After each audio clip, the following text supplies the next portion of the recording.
정치권 소식을 배종찬 인사이트K 소장과 함께 조금 더 깊이 들여다보도록 하겠습니다. 소장님 안녕하십니까? 안녕하십니까? 자, 국민의힘이 무제한 토론을 벌였지만 결국 내란 전담 재판부법 통과됐습니다. 여전히 위헌 소지 지적이 계속되고 있는데 이후 전개 방향 어떻게 전망하세요? 저도 납득이 사실은 안 됩니다. 내란 전담 재판부법은 지금 위헌 소지를 안고 있습니다. 다분히. 그렇기 때문에 실제 이제 윤석열 전 대통령 변호인 측에서도 위헌 법률 심판 청구를 할 거예요. 예. 그렇게 되면 이거는 재판이 중단되고 이 재판은 이 내란 대통령 관련된 재판은 길어질 수밖에 없거든요. 그러면 상당히 이런 부분도 민주당으로서는 곤혹스러울 수 있습니다. 그래서 드는 생각이 정치적으로 분석을 해보면 데이터상으로 분석을 해보면 최근에 민주당이 딱히 뭐 쓸만한 어떤 전략이 잘 안 나오고 있거든요. 통일교 특검도 그렇죠. 대통령 부처 업무 보고를 했지만 정당 지지율이 특별히 더 올라가는 것도 아니에요. 무슨 산타랠리가 있는 것도 아니거든요. 그래서 주가가 무한정 올라가는 것도 아니고 그러다 보니까 장기전을 선택한 거 아닌가. 아하. 차라리 그러면 이건 위헌 이 법률 심판 청구에 의해서 이 내란과 관련된 이 재판이 장기화될 수밖에 없거든요. 그럼 계속해서 윤석열 전 대통령 관련된 부분은 악재로 작동하면서 내년이고 후내년이고 오래 갈 수밖에 없기 때문에 차라리 그리 가자. 그 우리 굳이 민주당에서는 이게 이 나쁠 거 있느냐. 왜냐하면은 이렇게 장기화되더라도 윤석열 전 대통령 관련된 이 사안들이 계속해서 민주당으로서는 좀 반사적 이익도 누릴 수 있는 거 아니냐. 지방선거 그 이후까지도 이런 판단을 했을지 않을까. 아니면 그렇지 않다면은 재판이 오히려 중단되고 위헌 소지가 다분하기 때문에 다시 또 이걸 위헌으로 심판을 하는 경우에는 상당히 복잡하게 꼬일 수밖에 없거든요. 그렇다면 그런 결정을 민주당이 또는 대통령실이 모를 리가 없을 텐데 이렇게 진행을 한다. 또 그렇다고 해서 대통령이 지금 민주당의 결정에 대해서 거부권을 행사하기도 어렵습니다. 그렇게 되면 정말 정치적인 대혼란이 벌어지거든요. 그렇다면 민주당의 선택은 위헌 소지가 다분히 있는 내란 전담 재판부법을 통과시킨 의중은 뭐냐? 장기전이라도 불사하겠다라는 의중, 의도, 계획이 깔려 있는 거 아닌가 해석해 봅니다. 하나 더 짚어야 될 게 이제 정보통신망법 개정안도 통과가 됐잖아요. 뭐 야당에서는 입틀막법이라고도 부르는데 이재명 대통령이 거부권을 행사해야 한다는 게 뭐 언론계도 그렇고 시민사회단체에서도 얘기가 나오고 있어요. 이 부분은 어떨까요? 그런데 이제 대통령 이제 먼저 결론부터 말씀드리면 대통령이 거부권을 행사할 수 있겠느냐? 예. 그러면 대통령이 거부권을 행사할 사항을 이렇게 눈 깜짝할 사이에 정광석과 같이 통과시킨다? 그러면 이건 정부 여당이 이른바 앞뒤가 안 맞는 거죠. 당정 간의 예. 협의도 없이 엇박자가 난다고 볼 수밖에 없거든요. 이제 청와대라는 이름으로 이제 바뀌겠지만요. 정부가 운영이 되니까요. 예. 당정 관계. 네. 그러니까 이럴 수가 없다는 거죠. 오히려 다들 그렇게 비판을 하고 비난할 수밖에 없거든요. 아니 그것도 협의 안 하고 통과시키고 대통령이 거부권을 행사해. 그런데 대통령 거부권 행사 이야기가 많이 나오는 배경에는 뭐냐면 이건 심지어는 이 여당 내부에서도 지적을 하고 있고 나오죠. 언론인 인식이 더 잘하는데 사실 언론 노조가 또 민주노총 언론 노조가 여기에 대해서 반발 나서지 않는 이유도 잘 모르겠어요.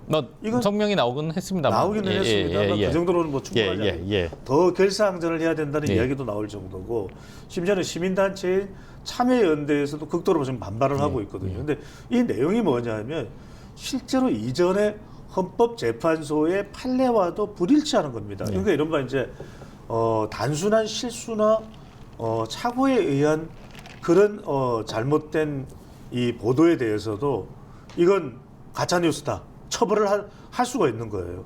그러니까 이게 어떻게든 해명조차 할 수가 없다. 그러면은 사전에 자기 검열을 하면서 내가 틀리는 거 아니야? 그러면 큰일 날 텐데 자기 검열 이른바 입틀막이 될 수밖에 없다는 것이거든요.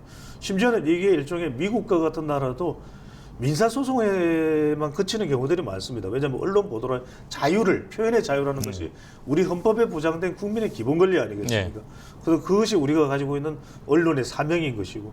그런데 그렇게 입틀막을 해버리다 보니까 우리는 지금 이 내용이 이중처벌입니다. 그러니까 징벌적인 5배의 배상 내용 플러스 여기에 형사처벌까지 담겨 있거든요. 꼼짝 마라 이거예요. 그다음에 또 하나가 뭐냐면 우리는 이런 것에 대해서 반론 보도 또는 정정 보도 또는 언론중재위원회를 통한 우리 또 황영께서는 언론중재위원회도 잘 아시지 않습니까, 그죠? 네, 저희들도 경험이 있죠. 알고 예. 싶지 않으시죠? 예. 근데 언론중재위원회가 이런 것들을 통해서 이런 언론의 이 언론계 내에서의 자정작용이라는 게 있습니다.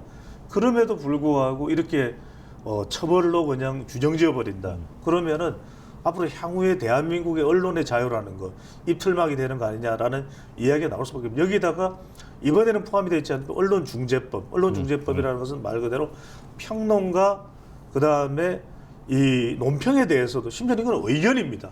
의견에 대해서도 이른바 정정 보도를 해야 될 수도 있다. 그러면 의견조차도 제대로 못하는, 그러니까 이른바 하나는 재갈 물리는 법, 하나는 또 입틀막법. 이게 뭡니까? 손발 꽁꽁 묶어버리고 입까지 막아버리고 귀까지 막아버린다. 이건요. 도대체 우리가 그런 이야기 하지 않습니까?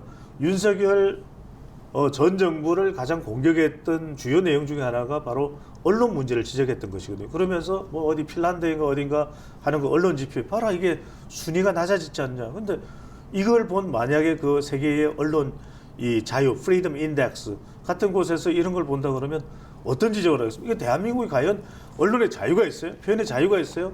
라는 지적을 받을까 걱정스럽습니다. 어쨌든 대통령의 거부권 행사를 기대하기는 어려워 보인다는 말씀이셨고요. 자, 통일교 특검법.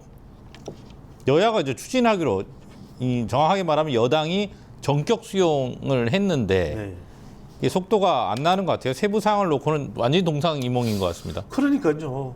이거는 여기에서는 이 침대 축구를 하는 쪽이 어디겠습니까? 아니 국민의힘이나 개혁신당은 오히려 바빠 빨리 해야 된다는 쪽이겠죠. 근데 민주당은 이게 서둘러질 이유가 없습니다.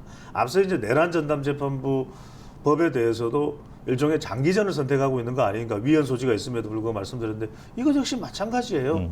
통일교 법에 대해서 목마른 사람이 우물을 파라고 했다고 해서 급할 사람은 국민의힘과 개혁신당으로 보는 것이 보수 야권이라고 보는 것이거든요. 근데 여당에서는 지금 여기서 제일 중요한 게 이 특검 추천과 그 다음에 이제 대상이 될 수 있는. 예.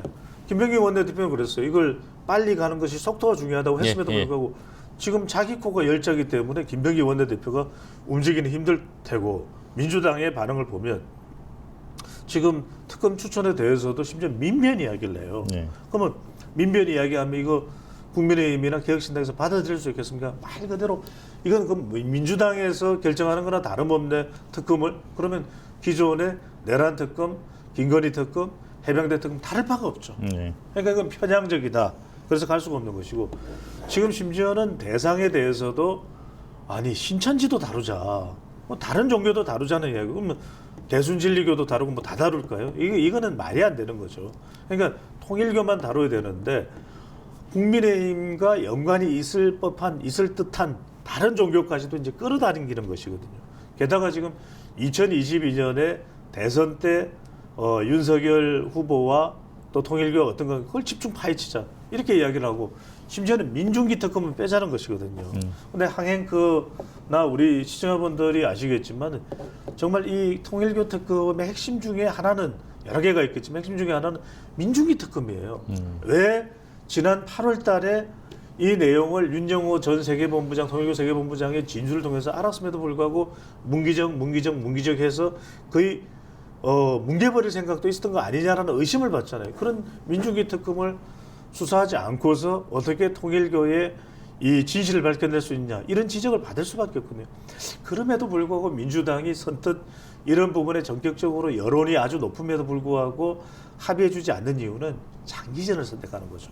빨리 서둘러서 정말 스모킹건이 밝혀지는 어떤 내용이었던 간에 그것이 민주당과 통일교 한학자 총재 사이의 관련성, 가령 이제 이 천정궁의 CCTV에 영상이 공개되거나 자칫 잘못해서 이재명 대통령과 통일교의 어떤 관계가 불거지거나 이럴 경우에는 완전히 이 부메랑을 철퇴를 민주당이 맞을 수도 있거든요. 지방선거를 앞두고. 그런 점에서 점점점 침대 축구를 또는 장기전을 위한 그런 포석을 지금 깔고 있는 거 아니냐. 그래서 잘 응해주지 않고 있다. 이렇게 볼 수밖에 없어 보입니다. 알겠습니다. 장동혁 국민의힘 대표 얘기 좀 해볼게요. 24시간 무제한 토론으로 역대 최장 기록 세웠고요. 야당 대표가 필번에 나선 것도 처음이었습니다. 거둔 게 당내 리더십 회복이란 평가. 그렇죠. 엄청났죠. 통일교 특검이 통과되지 않았으면은 장동혁 대표가 바로 단식에 응했을 것이라는 그런 전언도 있어요. 그렇다면은 그것이 이제 이 전격적으로 민주당에서 이제 수용이 되기 예. 때문에 내란 전담 재판부 이 법에 대한 이른바 이제 반대 의사를 분명히 한 것이 전면에 나선 거죠. 장동혁 예, 대표가. 직접 나선 거죠. 말 그대로 예. 어록도 만들어냈을 정도인데 예. 장동혁 대표가 이 24시간 필리버스터 정말 초인적이다, 철인적이다. 그러니까 엄청난 주목을 받았고 이것이 화제가 돼서 장동혁 대표의 주가가 올라간 것만은 분명해요. 예. 그러니까 정말 이 어록 대단하지 않았습니까? 물에 똥에 뭐 똥을 물에 푼다고 해서 된장이 되는 것, 된장찌개가 된장이 되는 것은 아닙니다. 예, 예, 이건 예. 정말 쏙 들어오더라고요. 예. 그리고 또 존 스튜어트 밀의 예. 자유론을 이야기하면서 또 이야기를 하고 내란 전담 재판부는 절대로 안 됩니다. 이거 정말 24시간 동안 발포 비타민인가요? 그걸 또 마시면서 그거 좀 준비해 주시면 안 되나요? 네, 우리도 네. 10시간이고 20시간이고 할 수 있는데 어쨌든 힘들어 보였어요. 우리도 한 24시간 유튜브를 한번 하시죠. 예, 우리 예. TBC가 예, 결기를. 전기를 예. 마련하면서 예. 우리 많은 분들이 예. 구독 30만. 예. 우리 새해 목표 50만 해야 되잖아요. 예. 여러분들이 좀 도와주십시오. 여러분들의 응원만이 예. TBC 유튜브가 뿜뿜하고 또 상승할 수 있는 기운을 만들어냈습니다. 여러분들의 구독, 좋아요, I love you 꼭 좀 부탁을 드리겠습니다. 거듭 감사드리고요. 그래서 이제 주목도와 이 이른바 화제가 된 것은 분명한데 예. 이건 뭐 크게 박수를 쳐줄 만한 일이죠. 대단했죠. 그동안 흔들리던 그래서 완전히 이 굿굿바이 네. 완전히 날려버린 것은 그동안에 비대위 거론되던 거 다 날려버렸어요. 야, 그 다음에 이른바 장동혁 위기론 예. 이것도 2월 위기설이었죠. 그렇죠. 2월 위기설까지 예. 두 개를 탁 날려버렸어요. 예. 근데 아직까지 남아있는 게 뭐냐? 예. 이 중도층, 근데 수도권 문제는 하나도 해결이 안 된 거죠. 그러니까요. 예. 바보야. 문제는 중도층이야. 이거죠. 이거를 장동혁 대표가 뭐 이제 변화한다고 했으니까 기다려 봐야죠. 예. 근데 이제 이걸 과연 어떻게 할 거냐? 예. 이른바 이제 장한석은 당장 할 수 없다. 예. 장한석. 예. 그러니까 장동혁, 한동훈, 이준석. 이준석. 이해동은 당장 할 수 없다는 걸 밝힌 것은 아직까지는 이 이른바 문제 해결에 대해서 아주 적극적인 것 같지는 않아요. 행보의 폭을 그렇습니다. 좀 이제 좁혀놓은 거죠 아직은. 뭐 이제 변화를 하겠다는 예. 의지는 분명해요. 장동혁 예. 대표가 그래서 중도층도 빨아들이겠다. 그리고 수도권 또 청년층을 확대할 수 있는 것에 대한 보관은 있다. 근데 이제 근본적인 이 본질적인 문제, 이 당내의 어떤 갈등 요인이 될 수 있는 부분, 그 부분을 어떻게 뭐 정리를 하든지 아니면 껴안든지 여러 이제 해결책 중에서 제시되고 있는 방법들 중에서 무엇을 선택하고 어떤 길을 갈지는 아직까지 분명하게 장동혁 대표가 밝히고 있지는 않습니다만 워낙 또 24시간 필리버스터 결기가 좋았잖아요. 그 또 결의에 찬 예. 장동혁 대표의 목소리. 내란 전담 재판부는 절대로 안 됩니다. 비슷하지 않습니까? 예. 그걸 좀 어떻게 살려 나갈 수 있느냐 없느냐 그 길이 아직까지 남아 있을 것으로 보입니다. 당장 앞에 있는 단계 문제 그리고 당원 70%, 당심 70% 반영 이런 것들은 바로바로 답을 좀 해야 되는 거예요. 중요하죠. 예. 그런데 24시간 필리버스터를 보면서 저는 예. 단계도 그대로 추진해 나갈 것으로 보인다. 아, 또 당원 게시판 70%도 당원들의 의견을 물어서 당원들이 그걸 당심 원한다면 70%. 당심 7%죠. 당원들이 그걸 원한다면 예. 저는 그대로 가져가지 않을까. 그것을 24시간 필리버스터 이전에는 바뀔 수도 있겠다. 단계를 중단하고 예. 또 당원 70%를 기존대로 50%로 유지하지 않겠냐라는 생각이 들기도 했지만 24시간 필리버스터를 보면서 아니다. 그대로 기존대로 생각대로 기존에 생각한 대로 당원 게시판은 이호선 당무감사위원장이 그대로 알아서 하시고. 추진. 예. 그다음에 당원 70%는 예. 반영할 것으로 보입니다. 그럼 본인의 입장이 더욱 공고해지는 계기가 된 그렇죠. 셈이네요. 그거는 이제 일단 공고히 하면서 예. 조금 이제 전략적으로 예. 말하는 우리가 스트래티지컬 예. 전략적으로만 해가 바뀌어서 좀 더 지지율을 끌어올릴 수 있는 방안. 실제로 지금 김민수 최고위원 같은 경우에는 장동혁 대표 체제 이후에 지지율이 올랐다 이렇게 또 분석 의견을 내놓기도 하거든요. 예. 그런 목소리들을 좀 반영을 하면서 안정시켜 나가면서 좀 다른 차원의 우리가 생각하는 그 큰 폭의 변화보다는 좁지만 좀 더 장동혁 방식의 변화를 선택할 것으로 보입니다. 알겠습니다. 자, 민주당의 얘기 안 할 수 없는데 김병기 원내대표를 둘러싼 각종 의혹. 지금 뭐 가장 뉴스의 중심에 있어요. 당내 분위기도 싸늘하다는 평가고요. 싸늘하죠. 이게 지금 김병기 이 원내대표가 한때는 원내대표 전인가요? 지난 5월달에 이 대법원에서 유죄 취지 파기환송이 이재명 당시 후보에게 내려진 걸 보면서 조희대 대법원장 가만두지 않겠다. 예. 말 그대로 친명으로서의 그 결의를 뿜뿜했거든요. 그러니까 이재명 대통령도 대통령이 되고 난 뒤에 상당히 좋아할 수밖에 없겠죠. 말 그대로 이재명 대통령이 이재명 후보의 병기가 되겠다. 인간 병기가 되겠다. 병기 아니에요. 네. 병기, 웨폰. 네. 웨폰이 되겠다라고 외쳤던 국정원 출신의 김병기 원내대표란 말이에요. 그런데 지금은 이 병기가 아니라 위기가 되어버렸어요. 예. 자기 스스로로 총구를 들이밀고 있는 위기가 되어버린 거죠. 왜 그러냐? 그동안에 좀 켜켜이 쌓여왔어요. 지난번에 MBC가 단독 보도를 했었나요? 이 김병기 원내대표 자녀의 국정원 취업과 관련된 논란. 그 다음에 그 이후에 쿠팡 70만 원 식사에서 파스타 38,000원에 38,000원도 결국 싼 게 아니에요. 네. 우리 한경크는 점심을 우리가 먹을 때 예. 파스타 38,000원짜리 못 먹어본 것 같아요. 예, 저는 예. 아니 나를 왜 저기 아니, 예. 저희는 아직 예.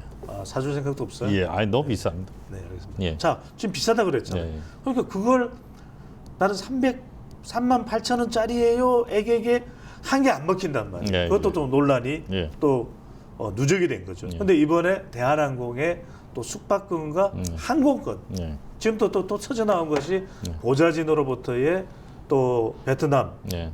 그거 아닙니까? 병원 관련된 이야기도 나오죠. 예. 지금 보람의 병원인가요? 예. 또 편의를 또 이야기하는. 근데 단지 예약일 뿐이었다. 병원에 예약하기가 얼마나 어렵습니까? 예. 잘 아시잖아요. 예. 병원 예약이 어렵다는 거.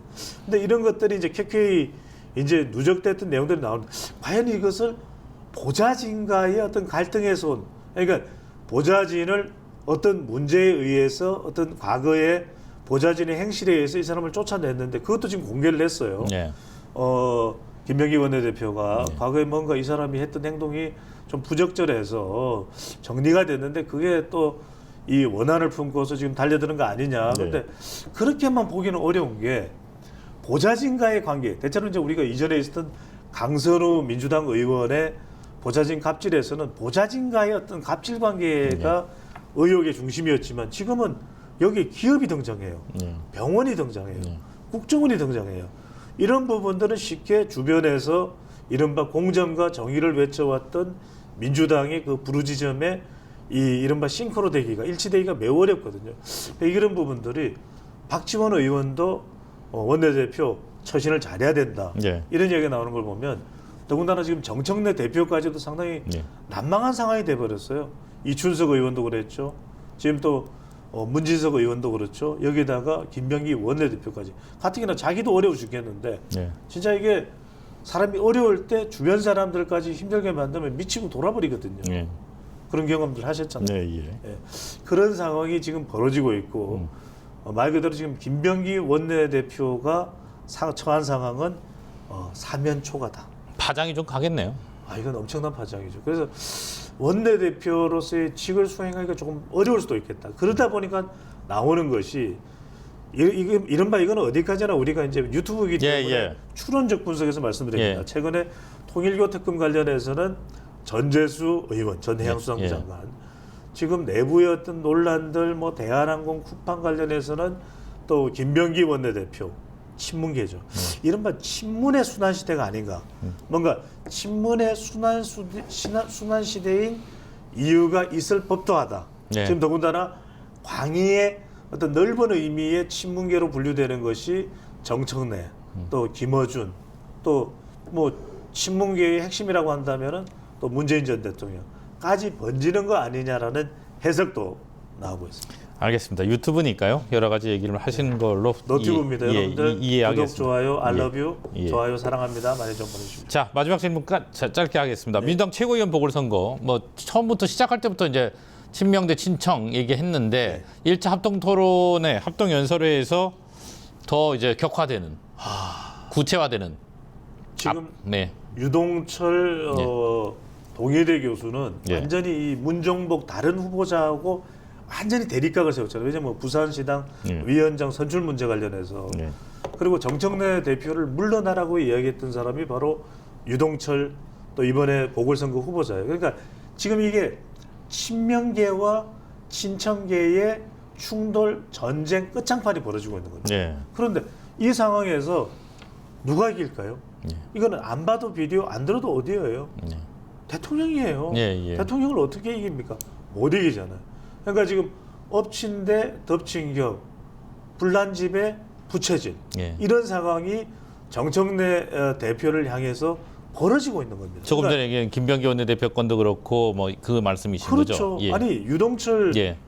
이 지금 보궐선거 후보자 예. 최고위원 보궐선거 민주당 최고위원 보궐선거 후보자는 정청래 대표 내려오라고 이야기를 했단 예, 말이에요. 예. 이번에도 뭐라고 얘기했는지 아세요? 이재명이 민주당입니다. 민주당이 이재명입니다. 이렇게 이야기하고 있어요. 정청래 이야기는 하지도 않아요. 그런데 문종복 의원이 지금 비례대표 의원이죠. 지금 유동철 더 민주혁신회의의 이 이른바 공동대표잖아요. 여기에 대립각을 세웠던 인물이에요. 예. 그랬는데 친명계가 있다면 그 맨 앞쪽에는 이 문종복이 있습니다 했더니 말도 안 되는 소리라고 직격탄을 가했어요. 예. 그러면서 그런 이야기를 친청계와 이런 거에 대해서 이제 흔들어 놓는 사람들이 내란 세력이다라는 게 뭐 내란 세력 난리가 났어요. 그러니까 지금 워낙 이제 이게 전국 구도가 통일교 특검도 있고 이 국민의힘도 좀 내부가 좀 어수선한 상황이기 때문에 이게 크게 조명이 안 돼서 그렇지 사실상 민주당 내부에 어마어마한 권력의 대암투가 지금 진행 중에 있다라고 분석하는 목소리가 한두 사람이 아닙니다. 예. 그런 이 연장선상에 실제 지금 보궐선거의 합동연설에서 벌어지고 있는 상황이거든요. 그런데 지금 이성윤 또 문종복, 이건태 그리고 유동철 또 강덕구까지. 예. 근데 이 상황에서 보면은 최고위원 보궐선거에 또 한 자리 또는 두 자리 유상을 친명계가 차지할 가능성이 상당히 높아요. 예. 그러면 정청래 대표가 무척이나 또 유난히도 하고 싶은 1대1 1인 1표제. 1인 1표제. 예. 이것 자체가 또 재표결에 붙여진다 하더라도 예. 무산될 가능성이 높거든요. 말 그대로 친청계의 대타격, 예. 또 사면초가 상황이 지금 여러모로 일련의 이벤트를 통해서 벌어지고 있다. 제가 말씀드렸죠. 지금 무협 대할극을 보는 듯하다. 그래서 티에농 파푸, 그다음에 이티엔 따롱치 이걸 마치 찐농 선생님의 김용 원작의 이 찐농의 원작의 무협 대할극을 보는 그 상황이 민주당 내에서는 벌어지고 있다라는 말씀입니다. 다른 이슈에 미쳐서 조금은 관심을 덜 받는 것 같은데 말씀하신 대로 계속 주목될 것 같습니다. 티엔농 파푸, 예, 알겠습니다. 이티엔 따롱치. 알겠습니다. 네, 오늘 여기까지 듣겠습니다. 고맙습니다. 감사합니다.